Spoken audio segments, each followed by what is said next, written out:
Welcome to another episode of the Oso Spurs podcast, where today we can finally discuss another win. And there are also another load of other topics we are looking forward to discuss with you today, including the sporting director links, Kane going second clear in the charts, and Micah Richards being a...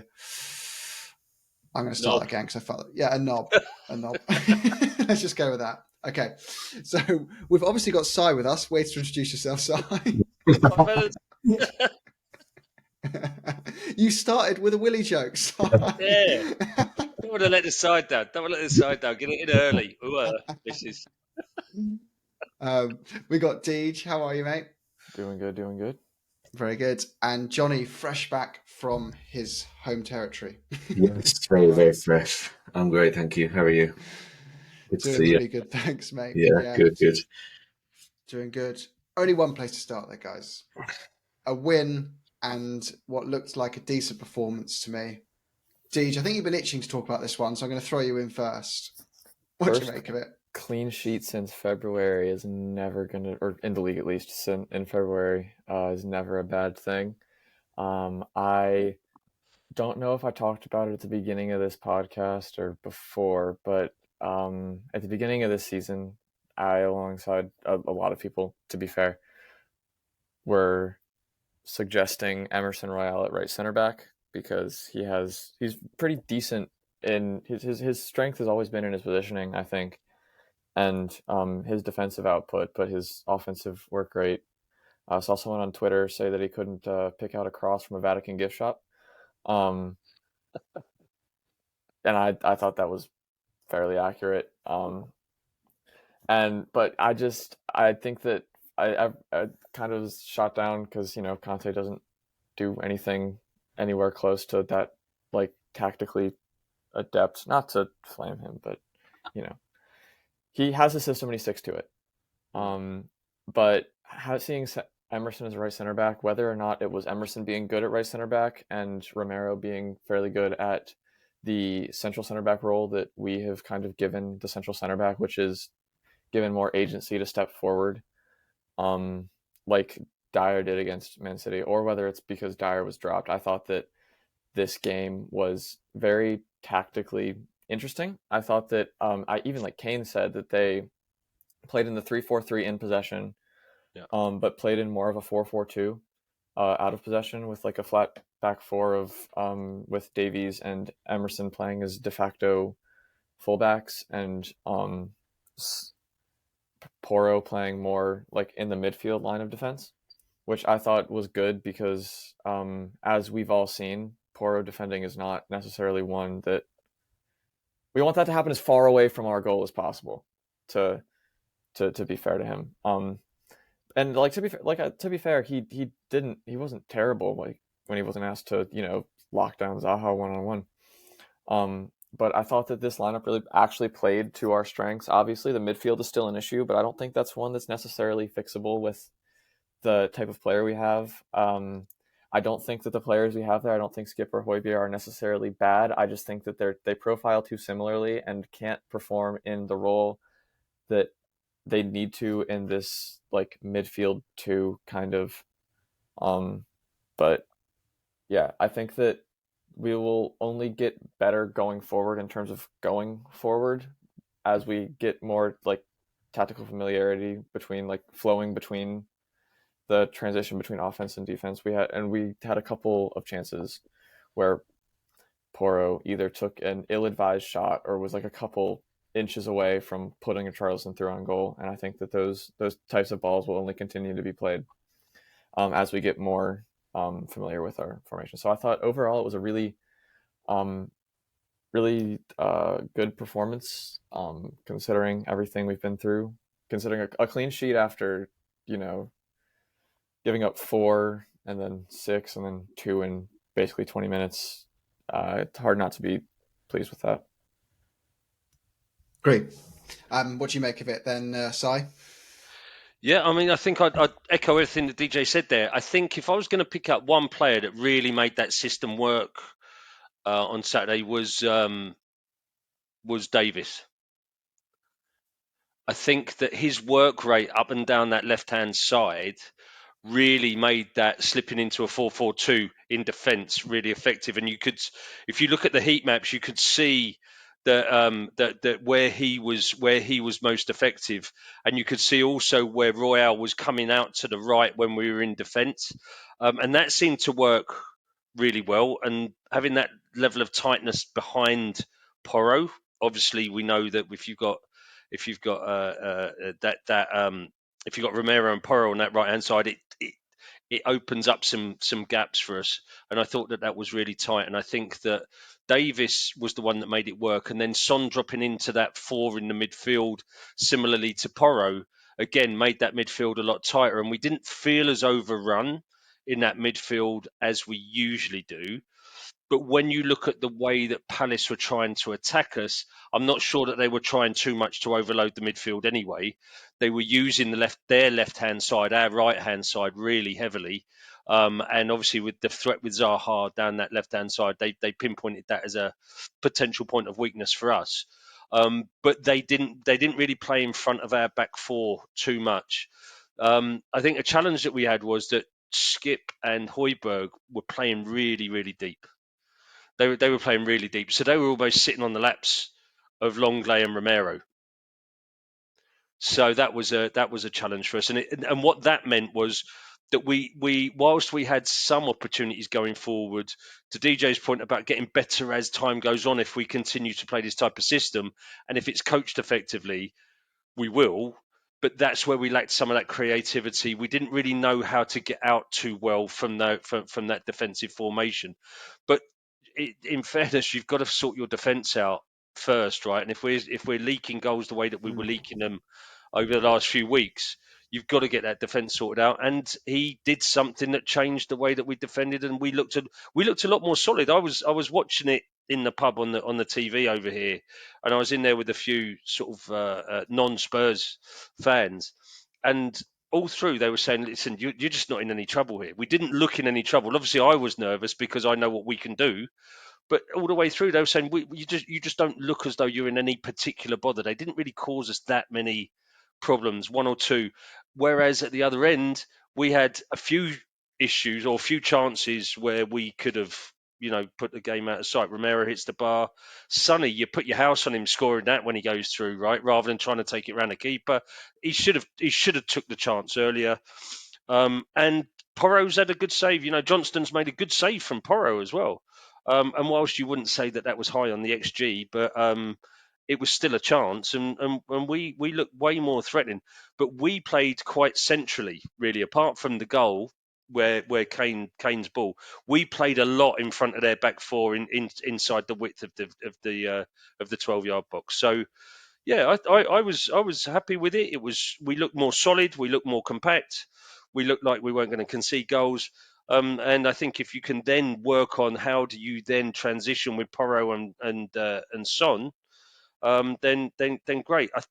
I still felt a bit sorry for Charleston. He looks a little bit lost at the moment. I think there were a couple of moments where he looked good. The little flick when he was at right back and he flicked the ball over. Was it Ayew who flicked the ball over? I can't remember. It might have been Ayew or Elise. I can't remember. It But was Ayew, yeah. yeah, he flicked the ball over Ayew's head and it was just a piss take, wasn't it? But so he's got something, and he battled and he had all the energy. He just looks like he needs to. I don't know. He needs to just get something to click, and I think he could be something else. But he's still struggling for a bit of confidence, I think. He's still out of position as well. Yeah. And it's like the same situation as Skip in a way. People I saw bashing him online saying like he's not progressive enough. It's like, well, that's because that's not his role. He's literally only playing there because we have no other option but to forcibly make him play there and then try push him to play in a way he's not used to, and he's just doing it as a temporary thing.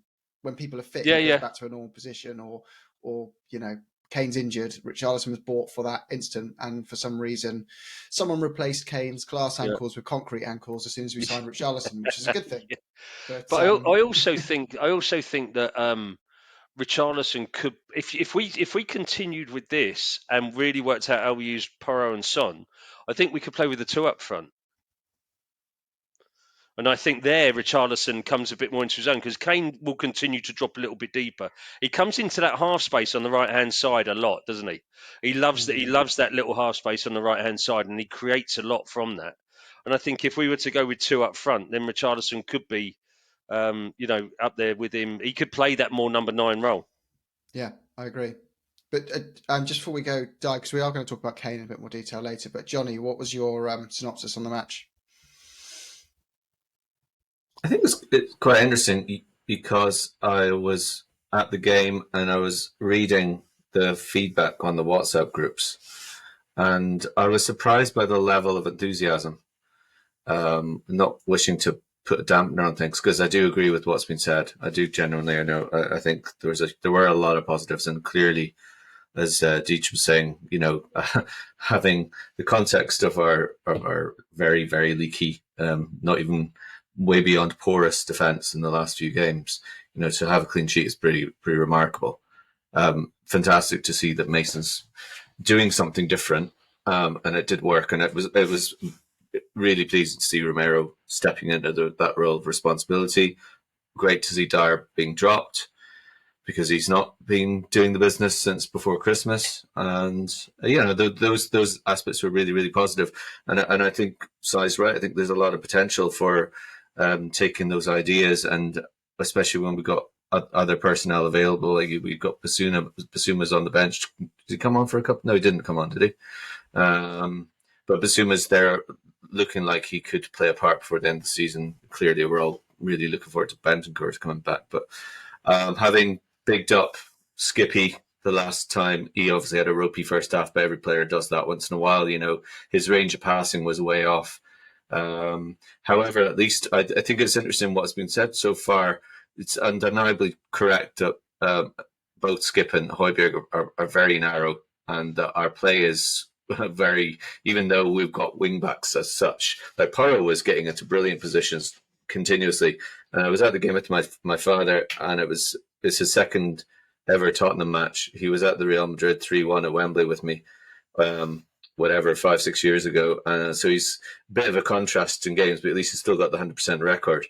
He was just, as somebody who's, he's not massively affiliated to Tottenham. He wanted them to do well because I follow them so much. But that's what he just kept going on like look at the space. Who's number 23? Porro. Look at the space again. And just like all the way through the 90 minutes. Because Porro's getting into great positions. And I love about Porro is he's not just, say, like an Aurier. His crossing was clearly not the best. He kind of fancied himself, but he didn't really have the end product. But Porro actually has a delivery. Obviously got the assist for the goal. That was a fantastic piece of work by Kane, starting and finishing that move. So I mean, there's lots of things. There's sort of more than glimmers of hope. There's lots of signs that there's better times on the way, with the players looking far more like they know what they're supposed to be doing, and it looked much more like a team, I suppose, especially at the back, because it was quite tight, as Si was saying. We've I think Palace have obviously got a very good forward line, and they've scored a lot of goals in some of their games recently. So that's another aspect to that achievement, which is really, really positive. So, I guess it was interesting that I missed the United game, so it's the first game I've been to since the Bournemouth defeat, and I didn't hear any anti-Levy chants. I saw 2 black balloons, and that's about as far as it went. So there was, there was supposed to be, that was always supposed to be the game where the protests were going to be arranged for on the 6th of May. And I mean, I'm not knocking those guys or anything, but there really wasn't much evidence. There's a few more people than usual across from the shop, and that was about it. So I guess that I'm bringing that up just because it's another, I suppose, reflection that the fans are seeing things there that are giving them a bit more hope and positivity as well. And whilst, it wasn't really very dynamic from a creative point of view at all, we've got enough quality players that, like that, the one that was scored, that can happen at any point in the match, can't it? And yes, that Sonny should have put that one away as well. So, but it was a really solid win. Lots of things to be hopeful about, and Some really good individual performances. Great. I'm glad to have Davis back. What I don't know what the story is with Longley, because like that looked like quite a nasty injury. Was it like is he out now, or what's the story with I that? think it was dislocation, aren't they? Yeah, like I don't. What's that mean? What's the prognosis for that? Depends how bad it is, I guess. Yeah, I'll have to look it up. How long typically a dislocated shoulder Yeah, would? you sort of wonder is it when we're in the position to play that system, are we now immediately no longer able to play that system? Yeah. Do you Yeah, know? yeah, true. We found one we seem to be settled in. Yeah, it says here 12 to 16 weeks Yeah. to fully heal a dislocated shoulder. So but you Yeah. can Okay. normally resume most activities within 2 weeks. So let's see. That's Yeah. very vague. And I've got two really nice misleading stats. Unless anyone's got anything else to finish on the Palace game Just on the Porro first. piece, just to build Yeah. on Johnny's piece about Porro and his delivery, they obviously really trust him with the delivery because he's taken all of those Yeah. corners. Yeah, the right in swingers. He's taking those. He's taking those. So they're seeing something in training about his delivery. So that's the first time you've seen the wing back really since Trippier really taking set pieces. It's true though. Like you know, obviously the I can't remember the name of the set piece coach who passed away, but like we having those year upon year of, especially when Ericsson couldn't beat the first man, like we've been really poor at at set pieces. Still not great with free kicks. But every time Tottenham get a corner now, you really kind of think, something could happen here. And like before, it was like big deal as a corner. You know, you just thought, okay, we still got the ball, kind of thing. We might get lucky with the way it breaks. But we actually, I mean, obviously hit the bar there in the first half last week, but we've scored, I think, 10 goals or something from set pieces, or probably there. We scored a free kick this year, but you know, we're definitely one of the top sides in the league, I would think, from corners, from a goal scoring point of view. So I think we're top 3 or 4. One other thing I'd like to add about corners that I thought was interesting is the way that we started using Son on set pieces, because he's like tall, but he's never been like an aerial threat. So having him as like the guy, I don't know, almost like the trigger man to get back on to stop counterattacks, I thought is something I don't think we've necessarily seen him do all that much before, and it worked fairly well. I mean, I'm sure we all remember the one where I don't know who the ball was played into, but one of Palace's front men and Son had a fairly good like header to basically stop what would have been a certain goal, because Forster is not great at one-on-ones. But I thought that was another interesting thing that we've done. Another just interesting tactical wrinkle from Mason. it's really effective from the defensive point of view. Is actually because he's always got that sort of. He looks like he's working hard, but like and actually making a meaningful contribution, not so much. But I thought he was really, really good from that angle on Saturday. Yeah. So it's like a confidence thing, isn't it? I mean, I guess you kind of you got to assume that the change in coaching and leadership has to be partly to do with that. You know, in the way that Of they're. course. Didn't Jamie Donnelly's tweet sum it all up? I don't know if you saw that, Johnny. But that was he basically said after the under 18's been relegated, I'm not going into under 21. Sorry, I'm not going into details as to why, but all I'm going to say is I haven't eaten pasta in months. God, says it all. And I've also got some really nice misleading stats, because I love a misleading stat to make us feel good about a win. So Palace, the 6 games before us, had scored as many goals as Man City in 15, and we kept a clean sheet against them. And they'd only lost 1 of their last 6, winning 4 of them. So there you go. We've already kept a clean sheet against Man City. That doesn't move me. Yeah. But it makes it sound. Let's ignore the fact that half their goals were against Leeds, and that kind of stuff, and let's just focus on that highlight. We're the best defensive unit in the league now. That's what I'm hearing. Yeah, good boy. Good boy. Yeah. So we did have some other topics. Unless anyone had anything else from the game, I was keen to talk about some of these director of football links. If you guys are happy to move on to there, unless anything else you want to add. Should we start with Spore? I know you had some information on him, Deej. We seem to be strongly linked with him, and it seems to be that we are not going to be making a appointment for a manager until a director of football is confirmed. and the media are trying to spin that into managers refuse to join us until a director of football is confirmed. But the reality appears to be the club has prioritised a director of football so they can be involved in the managerial decision, which makes complete sense to me. But yeah, Deej, what do you know about this guy? I know you did a little bit of research on him. Yeah, so he's kind of in the same vein as Nagelsmann in a way, in that he's kind of like a wunderkind type, like, but just for management and like scouting instead of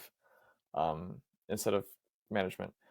So like he started out at Hoffenheim as an analyst, and then very quickly was promoted to chief scout. Was bought for Leipzig, and then in like within 2 years moved to Hamburger, then moved to like a higher ranking position at Vitesse and Genoa before going to be kind of a like a multi-club manager for like I think it's like 777 Limited something. But so basically, he's sporting director for Melbourne, Genoa, Standard Liège, Red Star, and Vasco da Gama. And I think that Sevilla is always also in that ownership group. I don't know what his relationship to them is, but his signings have kind of been like I guess the standard signing from what I've seen from him has been kind of the younger talent that teams like, I don't want to say like teams like Brighton, but like, that kind of like talent, someone from like not necessarily a lower league, or someone from maybe a lower league that then comes and is like almost immediately comes good, which is something that we kind of used to do is with players like Dele. One good example of for him that I found that think kind of sums up his, I'd say it's like his crown jewel signing was signing Konate for, I think it was like under 10 mil from some second league club in France, and selling him for however much. I don't think he was there for the sale, but selling him for however much Leipzig did to Liverpool is like, if we could sign players like that, that would be very, very nice. Interesting. Yeah. What's your gut, guys, on him versus Rangnick? I think they're probably the two biggest links at the moment. Yeah, I guess Ranić makes sense given his relationship with Nagelsmann, because they've worked together before, if I understand that correctly. Yes. So that means that there's not necessarily a relationship building. He's gone there, they can get together. They probably think about football in the same way, that attacking front foot, high press, which is what Ranić was, touted as when he went to Man United. Just a question on the Melbourne. Was he at Melbourne City or Melbourne Fire? I want to say he was at Melbourne Fire. Okay, I wondered if he was was at still. Melbourne Victory. He was at Victory. I wondered whether he was part of the football group when Mun was in the China region for them. That could have been a tenuous link that we could have grabbed hold of and made into something. It's He not. did actually work with Nagelsmann.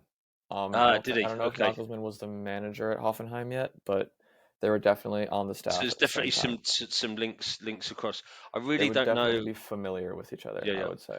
I don't know about Spore. I think that the Ranić thing, though, I mean, before he sullied his reputation at United, he was really well thought of as a director of football, Ranić, right? So, I mean, I don't think you lose that overnight by becoming a manager and realizing that that's not your thing. You just don't lose that strategic view, that direction from that one job. So I think for me, if you could get Ranić and Nagelsmann together, I think you could be into something special there. Yeah, another one that we've been linked to recently, and it's probably just I don't put much stock into this, but one of the I think either the chief scout, I think it's the chief scout at Brentford, Lee Dykes. If we could get Brentford's recruitment, oh man. I mean, like I was looking up their signings just to remind myself. Said Benrahma, Brian Mbomo, Onyeka Wissa, Ivan Toney, Janelt, Janssen, Jensen, Norgard, Raya, Pinnock, all these players play for them. All of them were under £10 million. And what's your point, That is DJ? I don't know what you're talking unbelievable hit rate. It For really is. players that, like, And I mean, obviously there were other ones, but like there were other players that haven't like come good as well. But the amount of players that are Premier League quality that they signed from either from non-top 5 leagues or like No. even like Yeah. League One, League Two is unbelievable. It's what do you make of it, Jolly? Because my only reservation with that, Deej, is like it's a very different ball game finding a mid Premier League level player roughly from the lower leagues to finding someone who moves a club from the top 6, 5th, 4th, kind of, those three positions up to 3rd, 2nd, and 1st. You're kind of that's a different kind of recruitment model in my view. But yeah, what do you make of that, Johnny? And what's your thoughts on it? Yeah, no, I think it's a really good point, Jim. I mean, we've got our Dele Alli to quote back from MK Dons. There's not too many players who come in from that level. I know he wasn't. I know there was quite a lot of talk around him before he did sign for Tottenham, but no one really expects him to come in within a couple of months and be kind of really cemented in the starting lineup. So yeah, the recruitment that Brentford have done, obviously they've come up through the leagues as well, or certainly up through from the Championship. So signing players on that sort of budget and expecting them to come, then it's much harder, clearly. And you look at where we're at and you look at the level that we want to be competing, you can't be exclusively using that model where you're going to be, satisfied with the players who are on that kind of at that kind of budget, but at the same time, you can't be ignoring it. But it's just, I suppose, all of us and any Spurs fan really would just look at what's happened over the last year and how poor the recruitment's been, and that includes clearly when we've splashed the cash big time with signings and with wages. So it has to improve. We can't abandon spending big money. Like if you want a goalkeeper, you're not going to piss around with a championship goal. Well, unless they're really proven. I don't know. I have a good enough knowledge, but a key position, you want to make sure that you're not taking too many chances. It's especially a role like a goalkeeper. I know we haven't been talking about that specifically, but we're looking at centre backs and possibly an attacking midfield player. Like those are the obvious areas.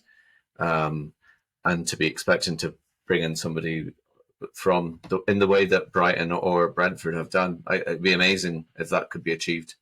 But you sort of think you're going to have a player who's for a squad who can grow into the. I mean, we spent all that money in Basuma. We've all got high expectations of him, I'm sure, still.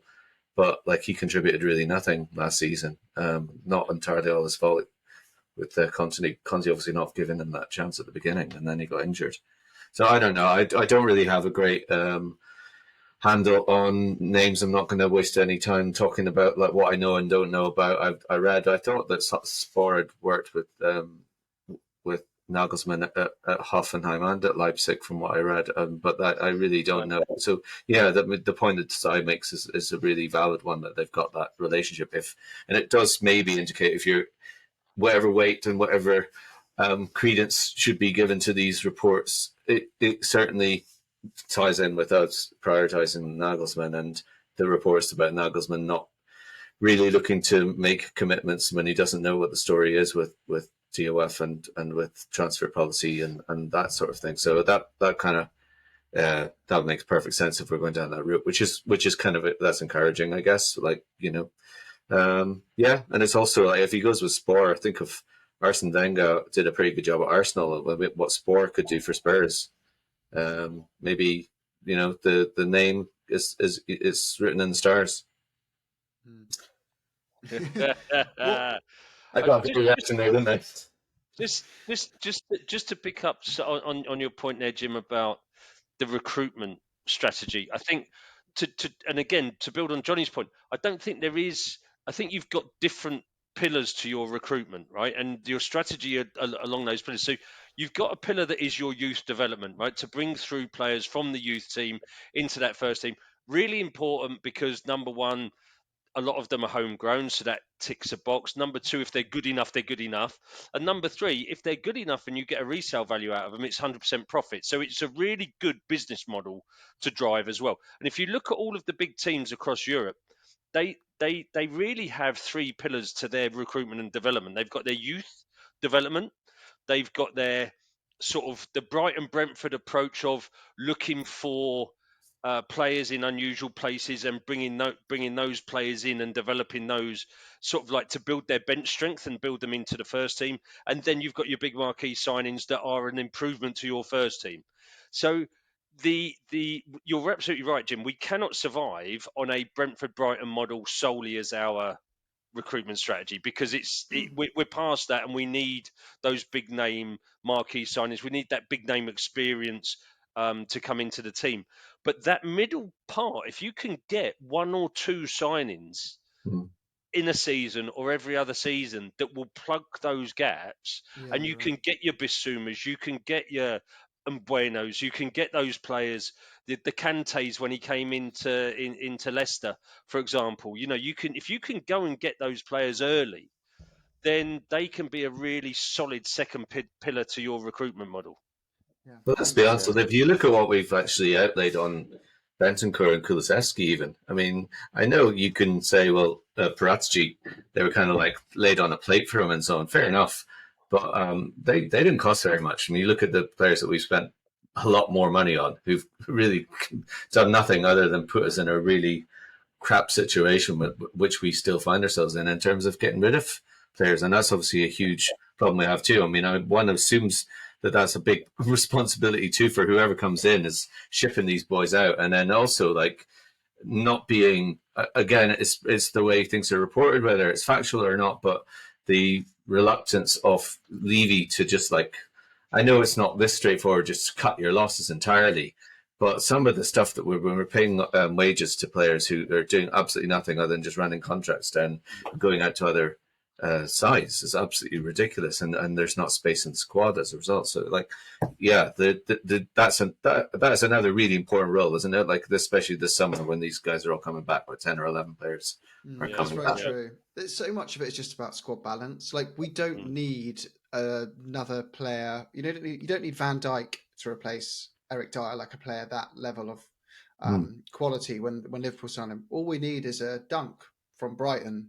Finding a next guy like that who's like, okay, they're a 7 out of 10, and that's no longer a weakness in our team. We have Kane and Son in that team to kind of bridge that gap elsewhere, but we just need to bring some balance to the squad. We've got so many 2 out of 10s kind of holes in there at the moment that we don't need world beaters. We just need something solid to build upon. I think the other thing, I mean, again, me with my fairly narrow experience and knowledge, but I'm kind of thinking back on players that have come from other leagues. So we talk about Ange fairly frequently when the manager things comes up, and the players that have come over from Japan in Celtic, I mean, they're really, I mean, I don't know, but I'd be surprised if some of them are not transferring to the Premier League in the next year or two.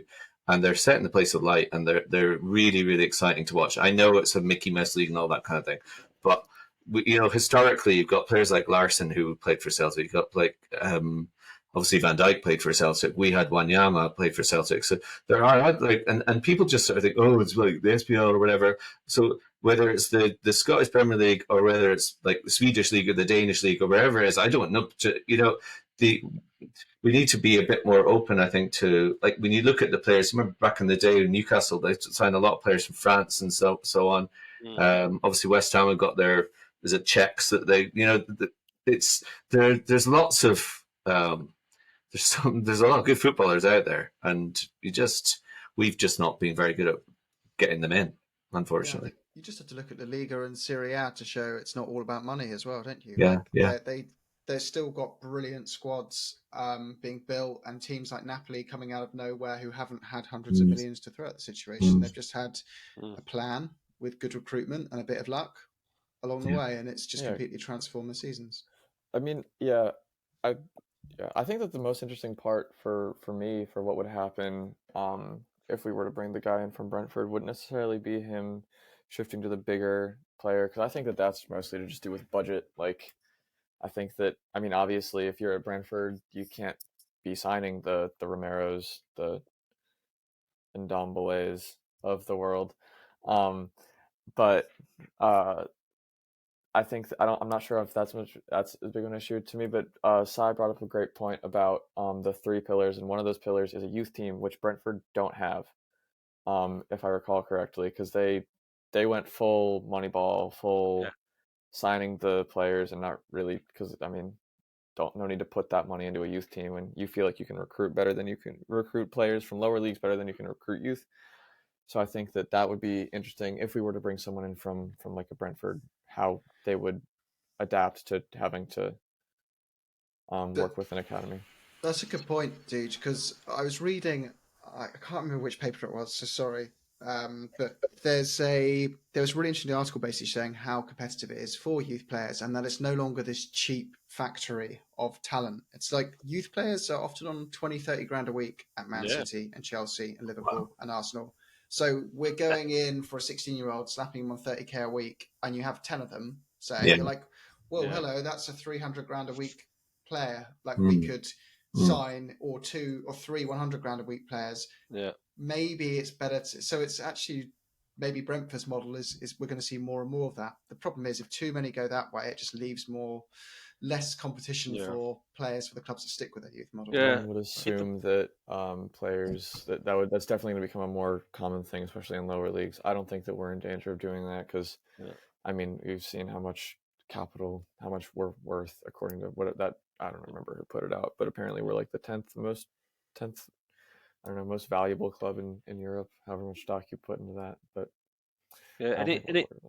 I think your academy as well, and this comes back to the point where if they come through your academy, then there's zero.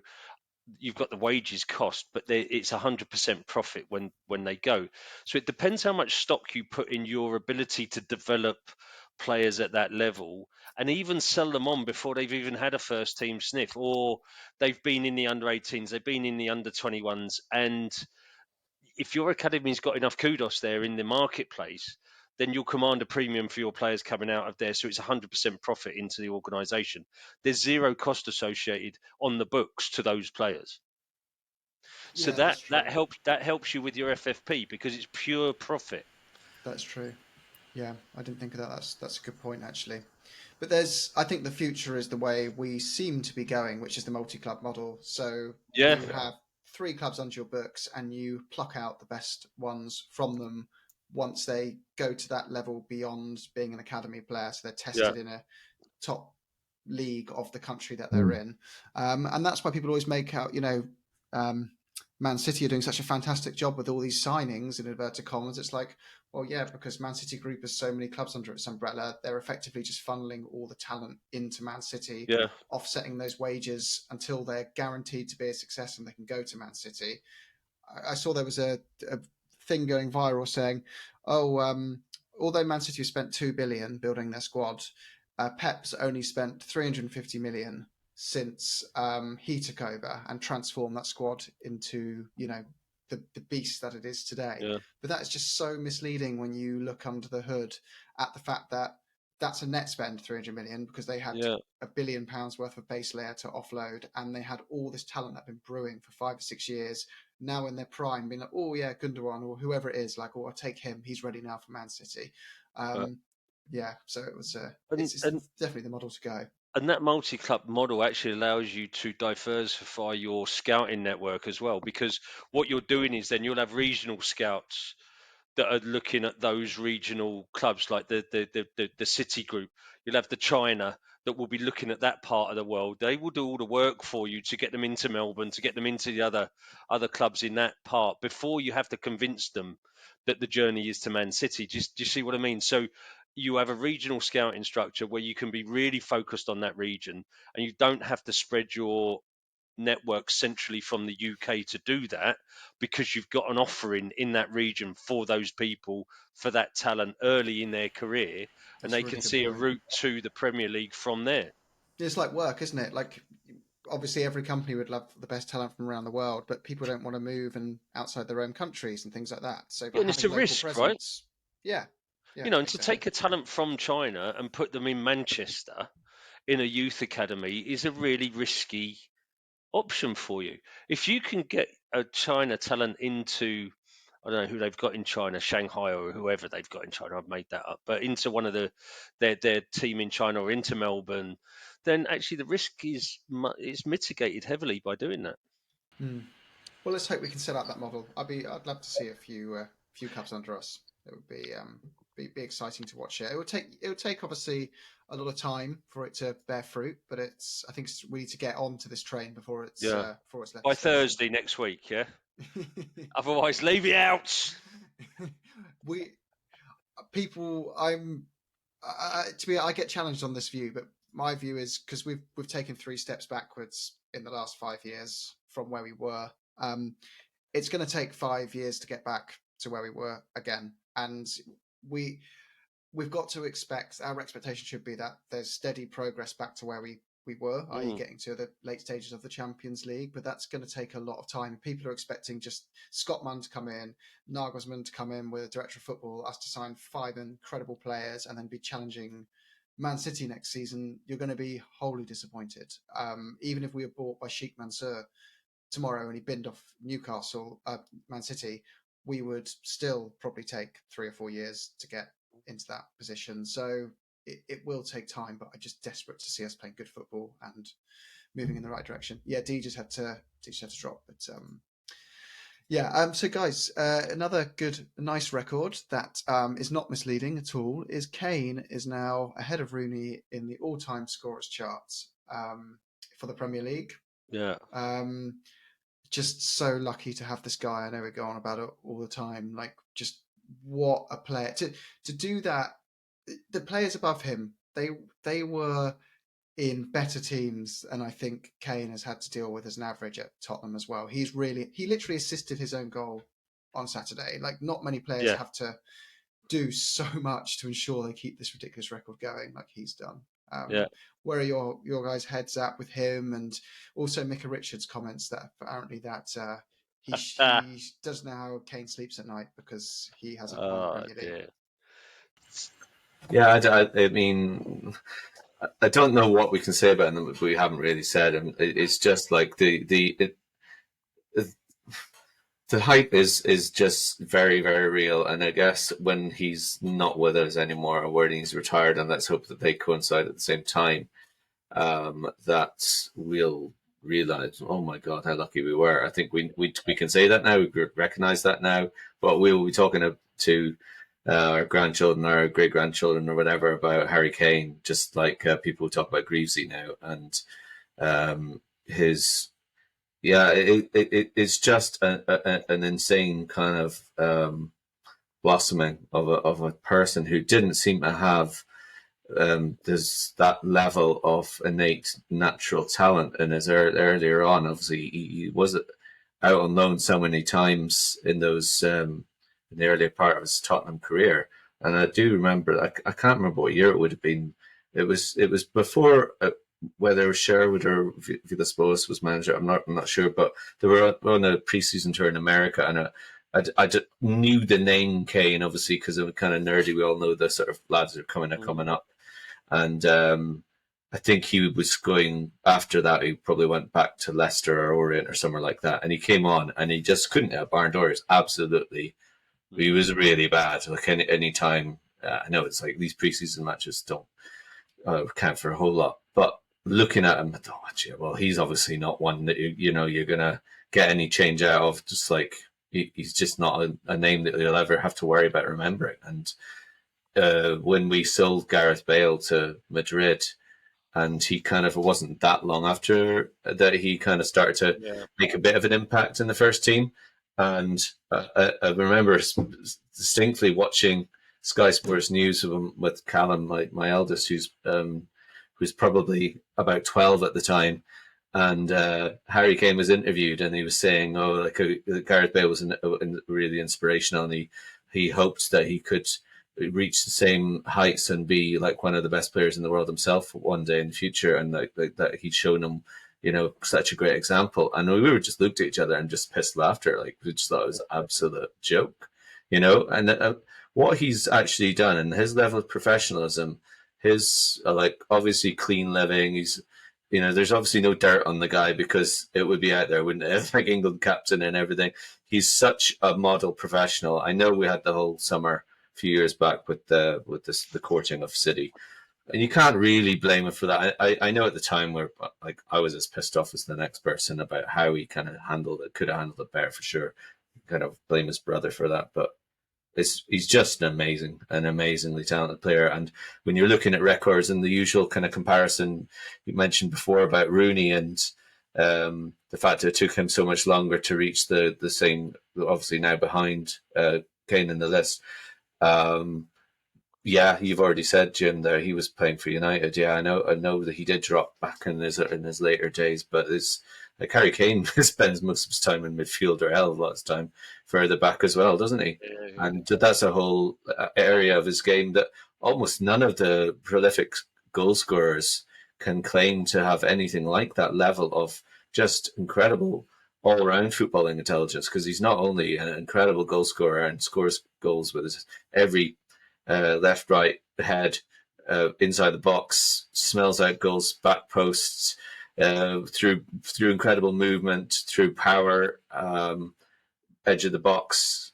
Just he's got a catalogue of fantastic goals. It's just it's really hard. Like, well, other than the obvious area of his pace being very, very much inferior to all other aspects of his game, he's very slow off the blocks.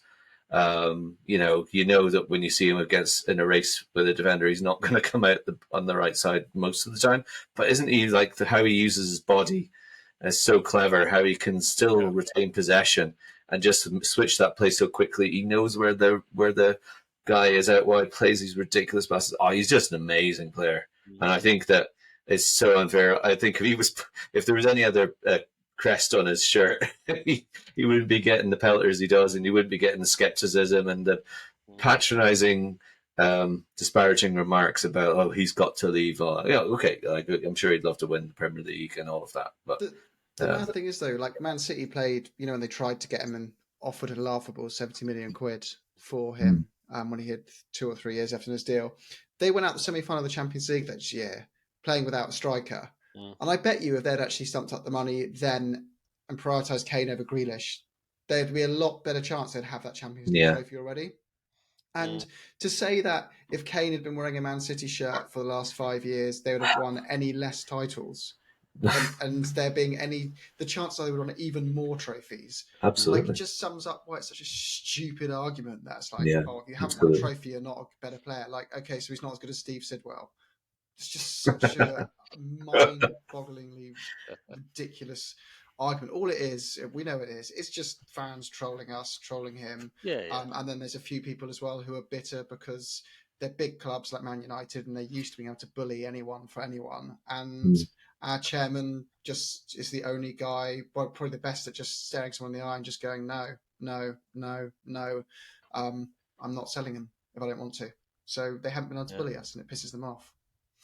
It's quite simple. And it's interesting because I was looking at my notes that I've put down about Kane, and the first one was, what can you say about him that hasn't already been said? That's the exact line that I've put down there, Johnny. And then the next slide is, WTF do we do without him right now? And I think there's a real question for Levy right now is, if you look at Kane's performance on Saturday, that's a microcosm of what Kane does for the team. So he's got a pre-assist that's beautiful. He sees that run from Porro. He knocks it into the space. Porro's got acres of space. The cross is beautiful, fair enough. But he rises and he puts that header right in the perfect place. He's scored 10 headers in the season now. It's the most that anybody's scored in the season. He's scored the most headed goals in the Premier League ever. He overtook Big Dunk. And then, to top it all, there's a goal line clearance from the fucker as well. He clears the ball from his own goal line. And right now, if I'm Levy, I'm saying I keep this fella at any cost this summer, because the disruption elsewhere in the team is going to be so much. It's worth 80 million. It's worth 100 million to keep him for a season. I agree, yeah. Just because he guarantees you a He top 8 guarantees. finish. He guarantees you. He guarantees you those 20+ goals. Yeah. He guarantees you a leader in the dressing room, and he guarantees you X amount of assists. And this is where we get into a conversation about the relative value of him against Shearer, against Rooney. And I haven't looked at the goal involvements, but I would guess he's outstripping those two by a mile. Well, Rooney has more assists, I believe, by quite a bit actually. Does he? Rooney does have more assists. Yeah, Okay, so maybe I'm. But those assists come from the 130 games Kane hasn't played yet that Yeah, he yeah. does as a midfielder, which we'll likely see Kane move into. They were both. I don't get why people can't just say they were both really, really good players. But Harry Kane is a better goal scorer playing in a more challenging squad to perform in. But that doesn't mean that Rooney was by any means top a player, bad mate. player. Yeah. A bit underrated as well, I think, Rooney. Rooney was another one that got a lot of pelters from people, and I think he was somewhat underrated as well. But he made his debut, was it 15 or 16 he made? It was 15 he made his debut, didn't he? And he scored against Arsenal. That's right. In his debut. So his first game, he got his first Premier League goal. Kane had to wait for ages for that. In fact, coming onto you, Johnny, it was almost like Soldado's so shit. We got to do something. He's there. Just get in and get involved. Yeah. It was because Soldado was just running against brick walls all the time that he really got the look in. If Soldado would have hit the ground, Kane wouldn't have had a look in.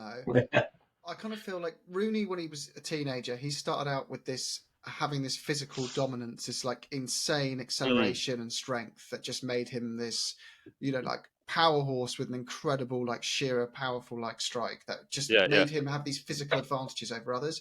But as he got older, he lost that, and he adapted his game just to be smarter and more technical. And Kane's the same. Like Kane can't. He's never going to be in the top quartile for any physical attribute apart from maybe strength on the ball that he's worked in the gym for. It's not a natural thing. He has nothing natural physically that seems to be an advantage. He has earned his goals and everything through hard work and just being that bit more intelligent than everyone else around him. And if you look at other players that have played the game that have had a lack of pace, take Sheringham for example.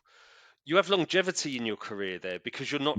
Michael Owen's career was short because once the pace went, that was his USP, if you like. That was what made Michael Owen what Michael Owen was. Look at Sheringham. Sheringham played to what, 38? Well, 40, I think, with West Ham, really. And that was still top level. He played till 40 because he could read the game, because he knew where to be and how to be. It wasn't anything to do with pace. Ibrahimovic is the same. The guy's never had blistering pace, but he knows how to play football. He knows where to be. He knows when to be, and he's in the right place at the right time. And that's Kane all over. Kane will play till barring injury, Kane will play till he's 37, 38. You also think, I mean, it's a long way off, but I always think of Lothar Matthäus and the way he dropped into sort of sweeper position. Yeah. And I mean, Kane's range of passing is ridiculous. In 7 or 8 years' time, you could see him doing a job like that, like just spraying balls around, like sort of Alderweireld kind of style. He wouldn't be putting in the same kind of tackles, but he obviously loves the game. I suppose the issue for us is what his thoughts are in terms of the trophy situation. And I mean, clearly the records, you said, I can't remember who was saying it off before we came on, and about the fact that Shearer is remembered for his records and not for the Blackburn title, which is definitely true, actually. It's very unlucky for him if he goes through his career without winning. As much as we deny it, it would keep you up at night.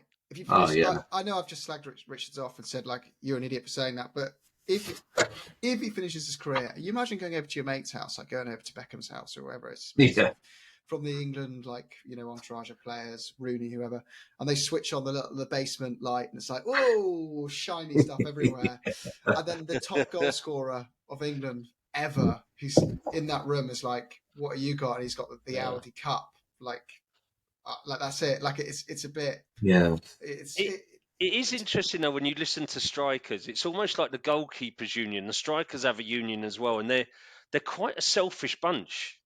the strikers, and they're really interested in their own personal stats. They're really interested in what they've delivered.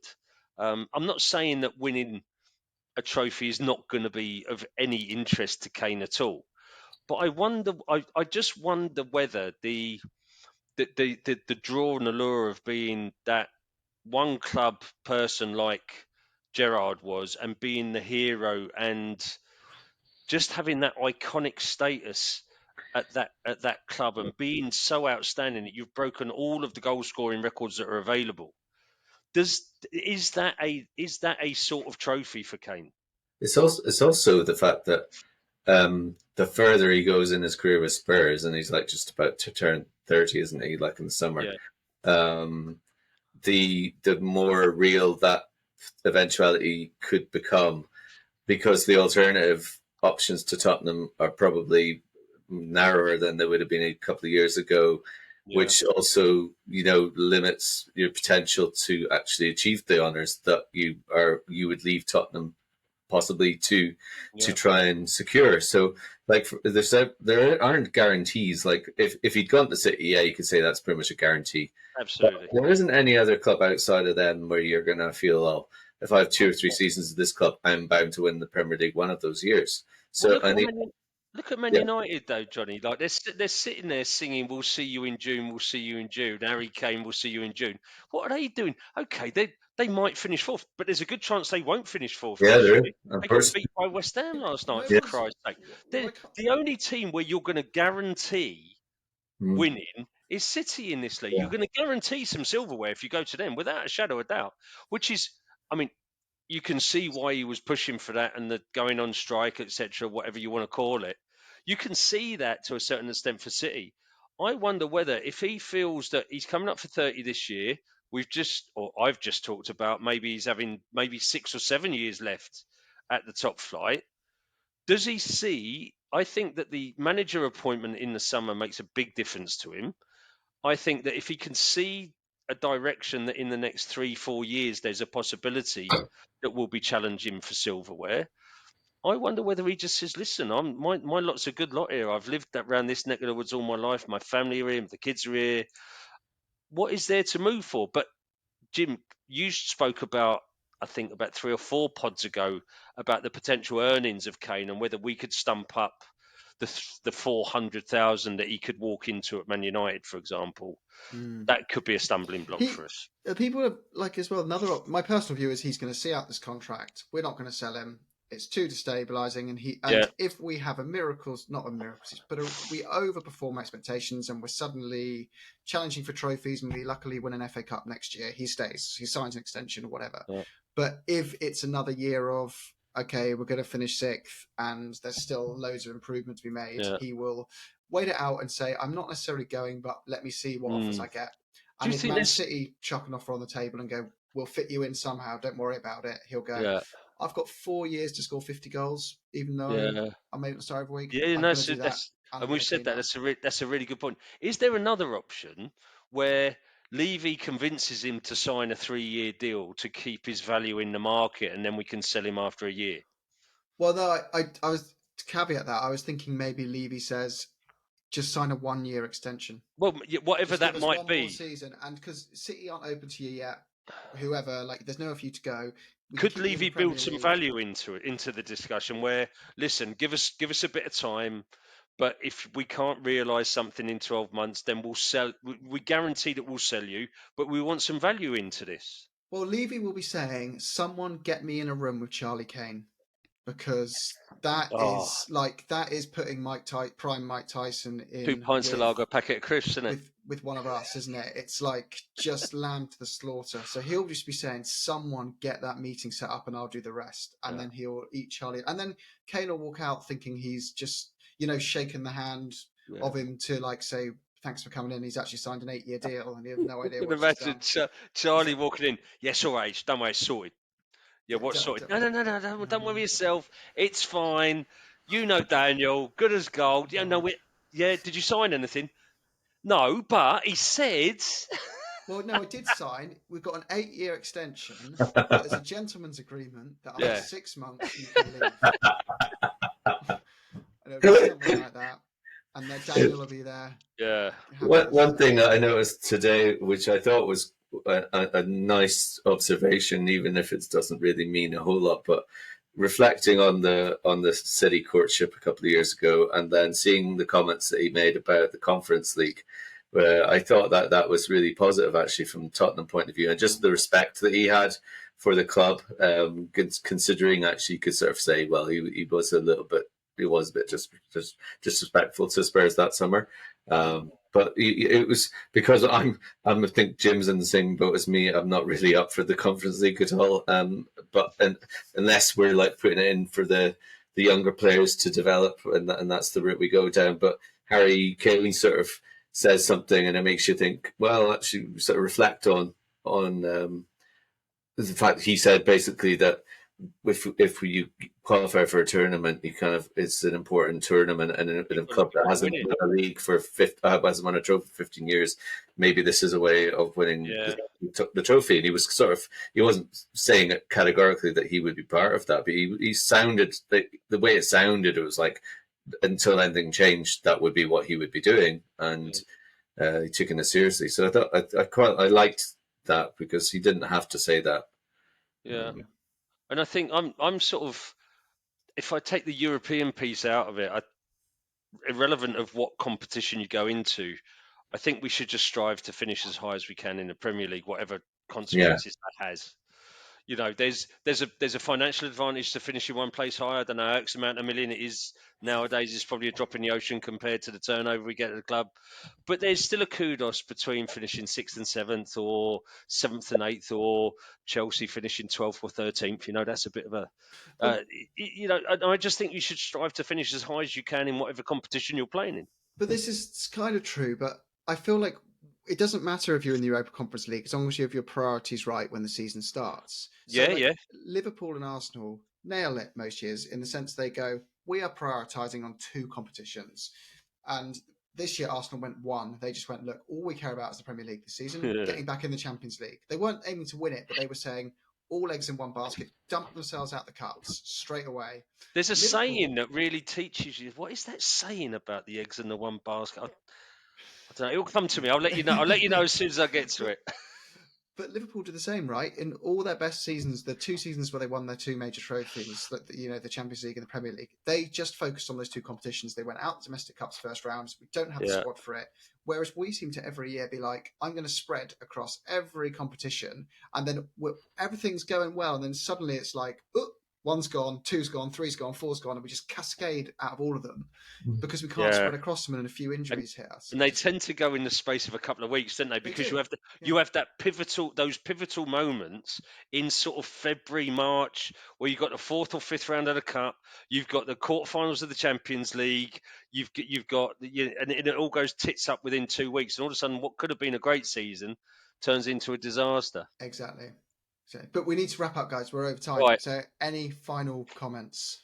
No, other than Mika Richards needs to get back in his box and stop wearing those stupid Gary suits and criticising Kane for a career that pisses all over him, to be fair. Yeah, exactly. He described himself as a defender that burst onto the scene, didn't he? Yeah, burst onto that scene.